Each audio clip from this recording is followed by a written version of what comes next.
अस्सलाम वालेकुम, कैसे हैं आप? सब ठीक हैं? अच्छा, आज की क्लास के अंदर हम जो चीज़ें सीखने जा रहे हैं ना, आप मुझे बस 2 मिनट दे दें ताकि मैं आप लोग को ये लिंक शेयर कर दूं।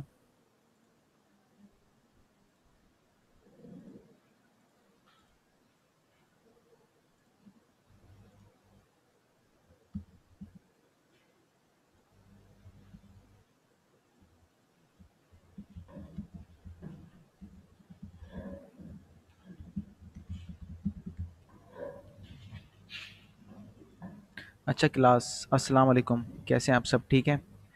तो आज की जो क्लास है ना, इसमें हम सीखने क्या जा रहे हैं? आज की क्लास में माइक्रोसॉफ्ट वर्ड के अंदर जो पेज लेआउट के अंदर चीज़ें थी ना, हम उसे कंप्लीट करेंगे। और उससे पहले हम विंडोज़ बूटेबल जो यूएसबी बनानी है ना, उसका हम रिव्यू कर लेंगे। आप सबको पता है ना कि यूएसबी को बूटेबल करने से पहले क्या-क्या सेफ्टी का ख्याल रखा जाता है? कि हम क्या करते हैं, विंडोज़ की यूएसबी में देख लेते हैं कि जिस यूएसबी को मुझे बूटेबल करना है उसके अंदर कोई ज़रूरी फाइल्स ना हो, ठीक है? और अगर होता है तो हम उसे क्या करते हैं, उन फाइल्स को सिलेक्ट करके अपने पास डी ड्राइव के अंदर सेव कर लेते हैं। और जिस कंप्यूटर के अंदर विंडो इंस्टॉलेशन करनी है उसके भी डॉक्यूमेंट्स के फ़ोल्डर में, सी ड्राइव के अंदर, डेस्कटॉप पे कहीं पर भी कोई ऐसी ज़रूरी फ़ाइल होती है, हम उन सबको कोशिश करते हैं कि डी ड्राइव के अंदर सेव कर दें ताकि वो उसमें से कोई भी चीज़ डिलीट ना हो जाए। ठीक है? तो ये चीज़ें होती है, सेफ्टी का सबसे पहले ख्याल रखना पड़ता है, हर चीज़ को डबल चेक करना पड़ता है। और अभी आप लोगों को विंडोज़ इंस्टॉलेशन वगैरह करने का इतना ज़्यादा एक्सपीरियंस नहीं है, तो आप सेफ्टी पे बहुत ज़्यादा ध्यान दो। उसके अलावा क्या करते हैं, जिस कंप्यूटर के अंदर हमें विंडो इंस्टॉलेशन करनी पड़ती है, उसमें सी ड्राइव और डी ड्राइव का फुल साइज़ अपने पास लिख लेते हैं, ताकि विंडोज़ इंस्टॉलेशन के टाइम पे आपको समझ आ जाए कि कौन सी वाली जो है सी ड्राइव है और कौन सी वाली डी ड्राइव है। आप ये मत समझो कि ऊपर सी है नीचे डी है, ठीक है? और या ज़ीरो सी है तो वन डी है, इस तरह नहीं होता। आप लोगों को खुद से ही चेक करना पड़ता है मैनुअली। चलें खैर, हम स्टार्ट करें। मैं आपको स्क्रीन शेयर कर रहा हूँ।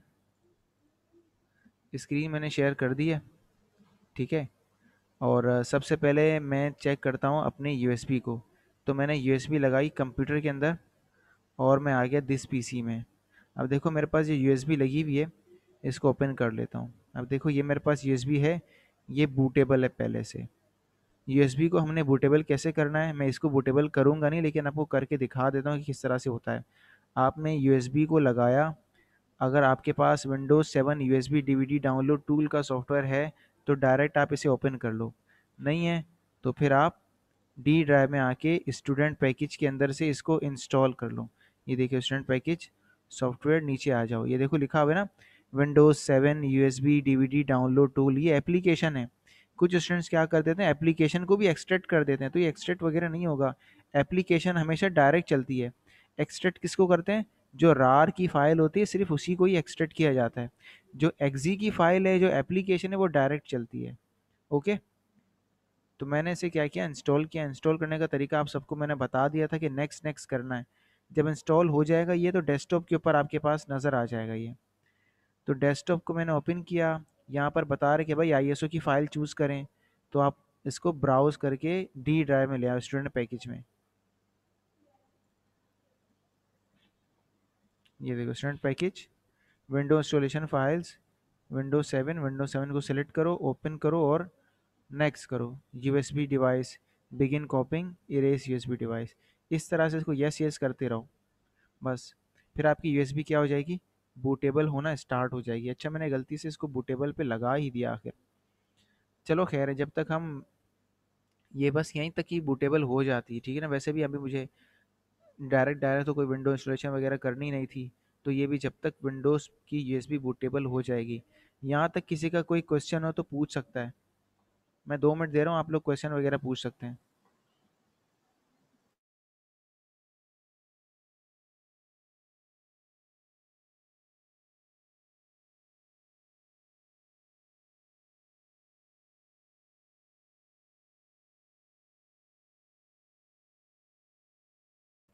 किसी को कुछ पूछना है तो मैसेज करके पूछ सकता है या माइक पे आ सकता है।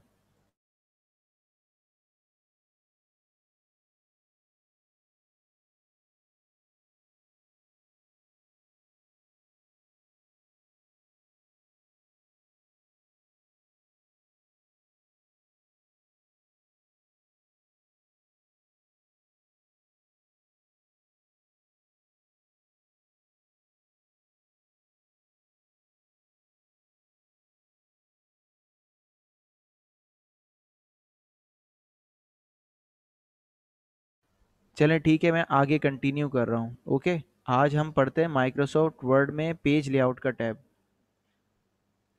तो पेज लेआउट के टैब के अंदर हमने लास्ट टाइम भी देखा था कि हम किस तरह से अपने पेज को A4 पे सेट कर देते हैं। देखिए मसला क्या था, पहले जब भी हम आते थे ना, तो पेज लेआउट के अंदर जाके साइज़ को A4 करते थे, लेकिन अभी मेरे पास देखो पहले से क्या हो रहा है, A4 हो रहा है। फॉर एग्जांपल मैं इसको लेटर कर देता हूँ और मार्जिन्स को नॉर्मल कर देता हूँ। ठीक है, तो मुझे अगर इसको सेट करना है, मैं कहता हूँ जब भी मैं माइक्रोसॉफ्ट वर्ड को ओपन करूँ तो खुद ब खुद मेरे पेज का साइज़ A4 हो जाए। तो इसके लिए मैं पेज लेआउट के मोर ऑप्शन में आता हूँ और पहले मैं इसको यहीं से सेट कर दूँ कि मैंने साइज़ को सेट किया A4 और मार्जिन्स को मैंने नैरो कर दिया। अब मैं चाहता हूँ जब भी ऐसा ही हो जाए तो मोर ऑप्शन में आता हूँ और डायरेक्ट क्या दबा देता हूँ मैं, सेट एज डिफ़ॉल्ट। तो जो करंट सेटिंग होगी ना, मतलब जो नैरो होगा और जो पेपर A4 है, ये हमेशा जब भी माइक्रोसॉफ्ट वर्ड को ओपन करोगे तो ये ऐसे ही होगा। कैसे किया मैंने, पेज का साइज़ वगैरह सेट कर दिया जो आपको हमेशा चाहिए, मोर ऑप्शन में आया, सेट एज डिफ़ॉल्ट किया, यस का बटन दबाया, हो गया। इसके अलावा ये इंडेंटेशन, इंडेंटेशन में आपने देखा होगा कि एक हमारे पास अ, वो असाइनमेंट है। अच्छा, ये पेज की साइज़ तो सेट हो सकती है इससे, इसके साथ साथ फ़ॉन्ट की साइज़ या फ़ॉन्ट का स्टाइल भी सेट हो सकता है। फॉर एग्ज़ाम्पल आप कहती हो कि जब भी मैं माइक्रोसॉफ्ट वर्ड को ओपन करती हूँ या करता हूँ तो मेरे पास हमेशा कैलिबरी आता है। मैं चाहता हूँ मेरे पास हमेशा एरियल आए या टाइम्स न्यू रोमन आए, तो आप वो भी चूज़ कर सकते हैं। कैसे, मोर ऑप्शन में आया, मोर ऑप्शन में आने के बाद ये जो फ़ॉन्ट का स्टाइल है ना यहाँ पे, इसको मैंने सेलेक्ट करके एरियल पे रख दिया, या इसको यहीं से ही आप एरियल पे रख दो। ये देखो इसको मैंने एरियल पे रखा, मोर ऑप्शन में आया, क्या दबा दिया मैंने, सेट एज डिफ़ॉल्ट। मतलब सेट एज डिफ़ॉल्ट पे जो भी कुछ आप रखोगे हमेशा वो वैसे ही लोड होगा, नॉर्मल सेटिंग चेंज हो जाएगी इसकी। तो फिर आपने यहाँ पे लिखा हुआ है दिस डॉक्यूमेंट ओनली, इसको हटा के ऑल डॉक्यूमेंट्स कर देना, सेलेक्ट करके ओके कर दिया। ये देखो ओके हो गया। अब जब भी कभी आप माइक्रोसॉफ्ट वर्ड को ओपन करोगे तो इसके अंदर राइटिंग का जो स्टाइल है आपको एरियल ही मिलेगा, या वही मिलेगा जो आपने सेट करके सेट एज डिफ़ॉल्ट किया हुआ होगा। अब चलते हैं हम पेज लेआउट के टैब में। ठीक है, पेज लेआउट के टैब में यहाँ पर देखो अलग अलग किस्म के ऑप्शंस हैं। मार्जिन्स आप सबको पता है, ओरिएंटेशन, साइज। अच्छा, मार्जिन्स आप अपनी मर्जी से कस्टम भी बना सकते हो। ठीक है, तो लेफ्ट से कितना देना है, राइट से कितना देना है, सब यहाँ से कंट्रोल हो सकता है। इसके अलावा साइज़ भी अलग अलग तरीके से आ सकती हैं कि आपको एक पेपर का साइज़ डालना है। देखिए यहाँ पे कह रहा है कि A4 की जो विड्थ है वो 8.27 होती है और हाइट इसकी 11.69 होती है। अब आप बोलो कि मेरे पास एक पेपर है जिसकी विड्थ 4 है और हाइट इसकी 6 है, तो वो लिखने के लिए मोर पेपर साइज़ में आ जाओ। विड्थ में इसने कर दिया फॉर एग्जांपल 4, हाइट में कर दिया 6 और ये इंचेस के ऊपर होता है। ओके का बटन दबाया, आप देखो 4/6 का ये पेपर आ गया आपके पास। इसके अलावा हमारे पास ब्रेक्स के ऑप्शंस मौजूद हैं। ब्रेक्स जो क्या करता है, ब्रेक्स आपके काम को एक पेज से दूसरे पेज पे ले जाता है या आपको एक पेज से दूसरे पेज पे ले जाएगा। इसके लिए मैं एक न्यू डॉक्यूमेंट सेलेक्ट कर लेता हूँ, कंट्रोल एन किया, न्यू डॉक्यूमेंट बनाया। अब मैं यहाँ पे कुछ टाइप कर लेता हूँ, जैसे कि मैं यहाँ पे टाइप कर देता हूँ this is the main heading. ठीक है, सेंटर में आया, इंटर किया, लेफ्ट में गया, यहाँ से मैंने इसको कर दिया टाइम्स न्यू रोमन। ये हेडिंग है तो मैं इसका साइज़ बढ़ा देता हूँ, बोल्ड कर दिया। यहाँ पर आके मैंने रैंडम पैराग्राफ्स बनाए, रैंडम पैराग्राफ्स मैंने 10 बना लिए फॉर एग्जांपल, इंटर किया। देखो अब ये 10 पैराग्राफ्स आ गए। ठीक है, और भी पैराग्राफ सेट करना है और भी कर देता हूँ, फॉर एग्जांपल 10 और कर देता हूँ। ये रहे 10 हो गए। अब मैं कहता हूँ कि यहाँ पे ये वाला जो ख़त्म हो रहा था यहाँ पे मुझे एक और ऐड करना है, this is the main heading. और यहाँ पर भी लिख दी मैंने this is the main heading. ठीक है, यहाँ पर कर देता हूँ लेसन नंबर 1 और यहाँ पर मैं कर देता हूँ लेसन नंबर 2। अब आपने बोला कि मुझे बस यहाँ तक लिखना था, ये मेन दूसरा जो लेसन है ये अगले पेज पे लेके जाना है। तो यहाँ पर आके आप क्या करती हो, ब्रेक टू नेक्स्ट पेज करती हो। तो इससे क्या हो जाता है, काम हमारा अगला जो कर्सर के बाद वाला काम होता है वो नेक्स्ट पेज पे शिफ्ट हो जाता है। ये देखें, और इसको अगर मैं शो एंड हाइड करके दिखाऊं तो आपको पता चल जाएगा कि यहाँ पर हमारा पेज ब्रेक हुआ है। पेज ब्रेक क्यों करते हैं? फॉर एग्जांपल मैं बोलूँ कि हाँ, ये वाला मेरा जो लेसन है, ये वाला जो चैप्टर है ख़त्म हो गया, अब मुझे बाकी का काम अगले पेज पे लेके जाना है। तो इसके लिए मैं क्या करता हूँ, या तो कंट्रोल प्लस इंटर या तो पेज ब्रेक। ये देखें, ब्रेक्स में आया, पेज ब्रेक किया, ये देखो ये पेज ब्रेक हो गया हमारा, ठीक है? इस तरह से। इसके अलावा ब्रेक पेज के बाद एक चीज़ है कॉलम या सेक्शन ब्रेक है नेक्स्ट पेज। अच्छा, ब्रेक पेज करने से क्या होता है, ब्रेक पेज करने से क्या होता है कि अगला पेज आ जाता है, लेकिन वो दोनों पेजेस आपस में कनेक्ट रहते हैं, मतलब ये एक ही पूरा सेक्शन है, ठीक है? ये पूरा हमारा एक ही सेक्शन है। आपने देखा होता है ना कि इंग्लिश की कॉपी के अंदर हम ग्रामर का एक अलग सेक्शन बनाते हैं। सेक्शन क्यों बनाते हैं? ताकि हमारा नॉर्मल इंग्लिश से ग्रामर का वास्ता ख़त्म हो जाए, मतलब दोनों अलग अलग चीज़ें, वरना हम उसी के अगले पेज पे कर लेते थे। तो ऐसा भी तो हो सकता था, लेकिन नहीं, टीचर ने क्या बनवाया था, अलग सेक्शन बनवाया था, अलग पोर्शन बनवाया था। कुछ लोग इसे पोर्शन कहते हैं, कुछ अलग पार्ट कहते हैं, और कुछ लोग इसे सेक्शन बोलते हैं। हम कंप्यूटर के अंदर इसको सेक्शन बोलते हैं, ठीक है? इसमें होता क्या है, अगर मैं सेकंड पेज पे आ गया और मैंने सेकंड पेज पे बोला कि मुझे ये सेकंड वाला पेज लैंडस्केप करना है, तो मैं क्या करता हूँ, ओरिएंटेशन में आके लैंडस्केप में जाता हूँ, तो ये देखो ये लैंडस्केप हो गया। तो लैंडस्केप करने के बाद ये दोनों ही लैंडस्केप हो जाएंगे, एक नहीं होगा, दोनों हो जाएंगे। मैं चाहता हूँ, मुझे तो सेकंड वाला करना था, फर्स्ट वाला क्यों हो रहा है? मैं फर्स्ट वाले पे आकर भी अगर इसकी ओरिएंटेशन को पोर्ट्रेट कर दूं तो दूसरा वाला भी हो जाएगा, ठीक है? तो इससे बचने के लिए या इसका वास्ता ख़त्म करने के लिए हम इसको पेज ब्रेक नहीं करते, हम इसको करते हैं सेक्शन ब्रेक। सेक्शन ब्रेक कैसे होता है, आप ब्रेक में आ जाओ और सेक्शन ब्रेक के नीचे लिखा हुआ है नेक्स्ट पेज, मतलब मुझे नेक्स्ट सेक्शन ब्रेक करके नेक्स्ट पेज पे लेके जाना है इसको। नेक्स्ट पेज करो, ये देखो सेक्शन ब्रेक हो गया।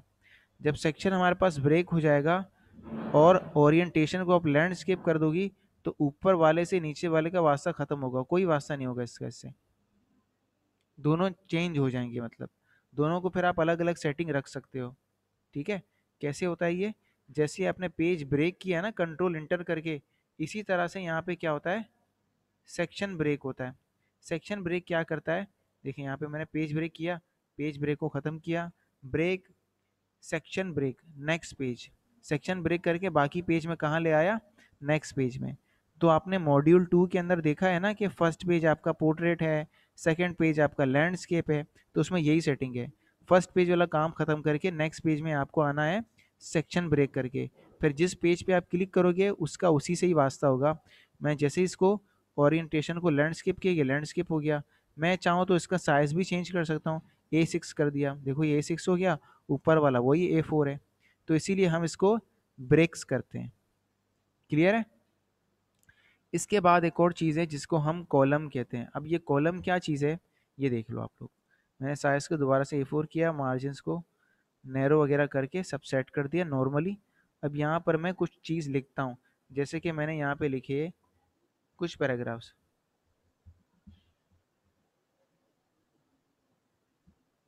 16 पैराग्राफ्स टाइप कर लिए। अब मैं कहता हूँ मुझे इसको अलग अलग कॉलम्स के अंदर लेके आना है। कॉलम्स क्या होते हैं, न्यूज़पेपर में देखा होगा ना, बकाया नंबर वगैरह लिखा होता है, अलग अलग कॉलम्स बने होते हैं। मैंने सारे टेक्स्ट को सिलेक्ट करके क्या कर दिया, कॉलम नंबर 2। तो कॉलम की तादाद 2 हो गई, देखो एक कॉलम ये रहा, एक कॉलम ये रहा, नीचे तक ही ऐसे ही जाएगा। आप चाहो तो इसको आप 3 कॉलम में भी कर सकते हो, ये देखो 3 कॉलम में आ गया। 3 कॉलम से अगर ज़्यादा करना हो तो इसके मोर ऑप्शन में आ जाओ, मोर कॉलम्स, कॉलम्स की तादाद 4, 4 कर दिया, देखो अब ये 4 हो गए। लेकिन मैं इसको नॉर्मली 2 पे रखता हूँ। 2 पे रखने के बाद आपने अक्सर देखा होगा मैगज़ीन बिल्कुल सीधा-सीधा ये आता है। तो वो जो टेक्स्ट अलाइन है उसको जस्टिफाई बोलते हैं। तो कंट्रोल जे इसका शॉर्टकट है और यहाँ से भी ये जस्टिफाई हो सकता है। ये देखें। तो आपने क्या किया, चीज़ों को सेलेक्ट किया, जस्टिफाई कर दिया, सॉरी ये रहा जस्टिफाई, जस्टिफाई कर दिया। कॉलम्स की तादाद चेंज करनी है, पेज लेआउट में आ जाएँ। पेज सेटअप के ग्रुप के अंदर ये आपको मिलेगा कॉलम्स। कॉलम्स को आपने सेलेक्ट किया, 3 कर दिया, 4 कर दिया, जो भी आपकी मर्ज़ी हो, कंट्रोल जे कर देना। तो ये बिल्कुल इस तरह से स्ट्रेट होके आ जाएँगे। ठीक है?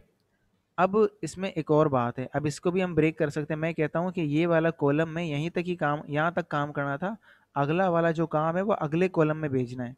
तो यहाँ पर आके आप क्या करोगी, ब्रेक कॉलम, क्या करोगी आप, ब्रेक कॉलम। तो ब्रेक कॉलम करूंगा तो इसके बाद वाले कॉलम अगले कॉलम के ऊपर शिफ्ट हो जाएंगे, अगले जो पैराग्राफ्स है ना दोनों, ये नेक्स्ट कॉलम के अंदर शिफ्ट हो जाएंगे। देखो कैसे होते हैं, ब्रेक्स किया, कॉलम किया, तो ये नीचे वाले जो कॉलम थे ये अगले पेज पे आ गए। कंट्रोल जेड देखो मैंने किया ना, वैसे ही है। यहाँ पे देखो क्या लिखा हुआ है, सेव टाइम लिखा हुआ है, रीडिंग इज ईजियर लिखा हुआ है।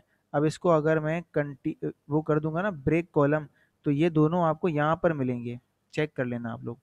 देखो क्लिक किया, ब्रेक्स कॉलम, कॉलम ब्रेक किया तो यहाँ पर आ गया। ठीक है, अब समझ में आया आप लोगों को। इसके अलावा ब्रेक्स में आया, अब यहाँ पे लिखा हुआ है फॉर एग्जाम्पल, बस ठीक है, हाँ ऐसे ही कर लें आप लोग। ठीक है, इसी तरह से ही होता है ये। समझ में आ गया आप सबको। ये कह रहा था पेज ब्रेक्स। इसके बाद लाइन नंबर्स है, लाइन नंबर से बहुत इजी चीज़ है। मैं सबको देखो कॉलम नंबर 1 कर रहा हूँ, कॉलम नंबर 1 कर लिया। कॉलम की प्रैक्टिस लाजमी कर लेना। कॉलम में 2-4 बहुत अहम अहम चीज़ें हैं, वो मैं आपको अभी नहीं बता रहा हूँ, ताकि आपको खुद से आप प्रैक्टिस करो तो आपको पता चले। मैं अभी आपको हैंड टू हैंड वो चीज़ें नहीं बताऊँगा, ओके। आप लोग प्रैक्टिस करना कॉलम्स की, फिर आप लोग मुझे बताना। जो कॉलम्स की हमारे पास असाइनमेंट्स हैं ना, वो आप कंप्लीट कर लेना, आपको समझ में आ जाएगा क्या मसला है इसके अंदर। लाइन नंबर्स, आपने अक्सर देखा होगा कुछ बुक्स ऐसी होती हैं जिन पे लाइन नंबर्स लिखे हुए होते हैं, तो लाइन नंबर्स पे आके आप कंटिन्यूअस करो। देखो पेज नंबर्स, ये लाइन नंबर्स चलेंगे सब पे ऊपर। लाइन नंबर्स में एक होता है कंटिन्यूअस, तो फर्स्ट पेज पे 48 तक था, नेक्स्ट पेज पे 49 हो गया।